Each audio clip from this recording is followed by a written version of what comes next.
Flume Palace's album review. Let's chat about it. Hey guys, what's going on? John here from What's Spinning, here to chat about this latest from Flume, Australian music producer, and over the last decade, basically, he's been one of the biggest names in modern electronic music. He made his debut back in 2012 with his self-titled album, and it's an album that I have a lot of conflicting thoughts on. There are some pretty cool beats, some pretty stellar production from, at least from time to time. There's portions of this album that are certainly a vibe, but at the time I was iffy about a lot of the guests he brought on. The next time we'd hear from him was with 2016's Skin. This was a big breakthrough album for him. This is a guest-filled album that I'm not even going to front. I actually like a lot of tracks on here. There's some damn bangers. My only issue was that it often played like a compilation, and much like a compilation, I found it incredibly hit and miss.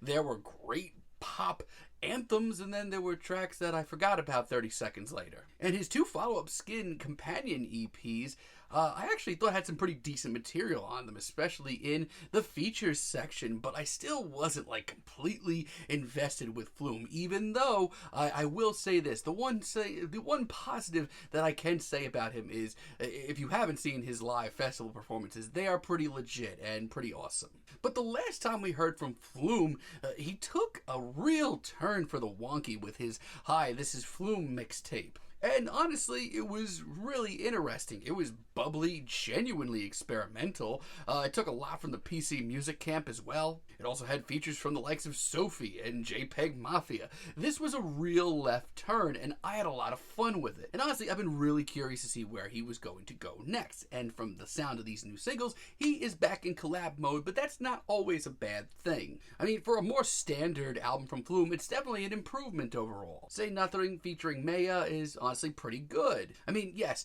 it is very similar to where we've heard Flume in the past, but the guy knows how to bring on an impressive guest feature. And the vocals that we get here, they're pretty solid. They're nothing jaw-dropping, but I think it complements the very wonky beat to this track pretty well. DHLC is pretty quirky. It reminds me a lot of his Hi, This Is Flume mixtape. It's quirky, it's got bouncing off the wall synths, the production's pretty far out too. It has a real off-kilter groove as well. It's pretty fun. Honestly, I wish we got more short, to the point, sort of weird tunes like this. Then we get a collaborative track between Flume and Quiet Bison featuring Kushka. And I actually really do like the very whimsical style of this track. It's pretty light on the ears, but in a good way. Overall, this is just a really glitzy, catchy, electronic tinged pop banger, which I never mind from Flume. We get the glitchy production, we got the big drops, they're all here. Yeah, this is pretty fun. And comparatively speaking to like other artists that are trying to do this right now, it's still pretty good. And it's just different enough, just left field enough to show that he hasn't completely disregarded where he was with the Hi, This Is Flume mixtape. There is also part of this album that is a little bit of a backstep. We have Highest Building featuring O'Cloud as an intro here, and I'm not that crazy about it. It's just not what I hope for from an intro. This is just more of the same. It sounds like a really underwhelming cut from Skin, like in one ear, out the other, baby. And not only that, it's a 3-minute track, but like it feels like a 6-minute track. Then we get I Can't Tell featuring Laurel. This is so faceless. Laurel's vocals here are very dime a dozen. This could have been any pop star. This to me was my major issue with Skin. Like, collaborations like this are made for one thing and one thing only, and that's the old festival set. But for an album track, I'm not vibing on this. This track could have been made by anyone. Get You just sounds like garbage. Look, the very experimental and quirky nature of his last tape was really fun and exciting at the time. But this sounds like, I don't know, the final project of an audio school student, like he got a D+ on it though. It's not exciting, it's not a vibe, and most importantly, if I heard this at a festival, I'd probably get ready for the next set. By the end, things do get a little bit better, but not enough. And OnlyFans, what is this? This is so bad.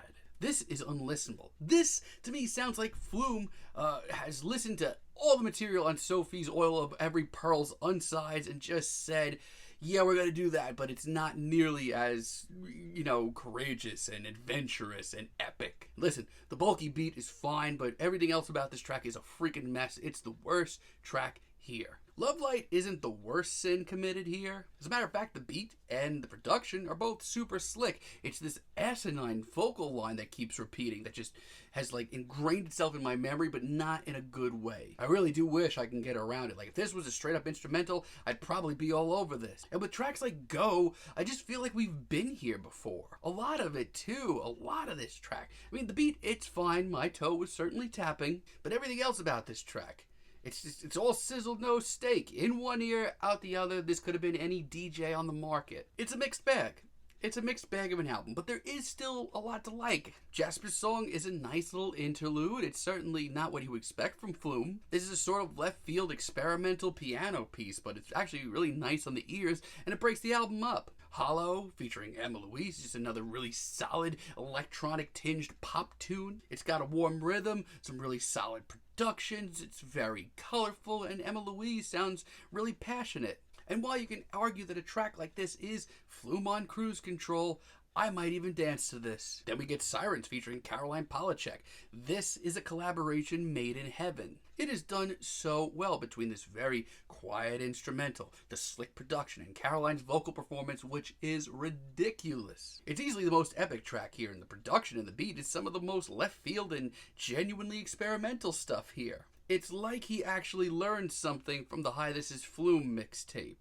It's impeccable and a great single. I actually really like Palaces featuring Damon Albarn as well. This is the most unconventional track here. This is a huge risk, this track, but it's one that really pays off. It is far from a banger. This is an atmospheric, emotional track. I wish we heard more of this here. I wish Flume took more risks like this here. It's a haunting tune. It is barely human. The most human thing here is Damon Albarn, but even his performance sounds like some ghostly shadow. And then this really grim beat rolls in at the end that sounds like some Aphex Twin or some Burial. I don't know what this is, but I'm here for it. Flume, I see you. You got some tricks up your sleeve. It's a mixed bag of an album. I mean, I was expecting something a little bit better because I liked a lot of the singles leading up to this, and I was hyped from that last tape.